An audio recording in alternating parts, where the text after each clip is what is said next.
लोक सगळे जाणतात, त्यांच्याबद्दल बरेच समज आहेत.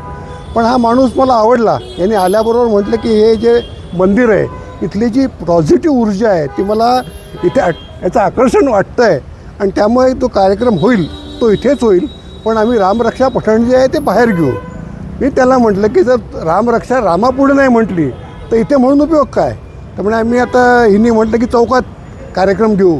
चौकात कार्यक्रम घेऊन तुम्ही लोकांना फक्त अडचणीत आणाल, बाकी काय होणार नाही. पण जर इथे स्टेज केला आणि इथे कार्यक्रम घेतला, त्यात तुम्ही राजकीय विधान बाहेर करा, मंदिरात या, रामरक्षा म्हणा, आम्ही तुमच्यासोबत म्हणतो.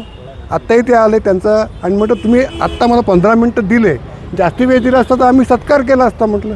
कारण रामाच्या दरबारी येणारा प्रत्येकजण हा आमच्याकरता पूजनीयच आहे.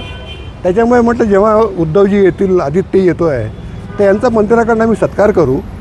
कारण ती आमची पद्धत आहे, आपली भारतीय पद्धत आहे की आपण आपला जो असतो अतिथी त्याचं स्वागत करतो आणि त्याच्यामुळे तो कार्यक्रम अतिशय व्यवस्थित होईल. रामरक्षेचं रामापुढेच व्हायला पाहिजे. आता त्यांचं म्हणणं आहे की पूर्ण विदर्भातनं कार्यकर्ते येणार, तर ते 4-5 हजार कार्यकर्ते येतील असा त्यांचा अंदाज आहे. तर मी म्हटलं या जागेत देवेंनी कार्यक्रम घेतला होता, वर्षपूर्ती झाली होती तेव्हा, आणि इथनं मोठा स्टेज लावून पूर्ण इथे खुर्च्या लावल्या होत्या, तर तो कार्यक्रम खूप चांगला झाला होता.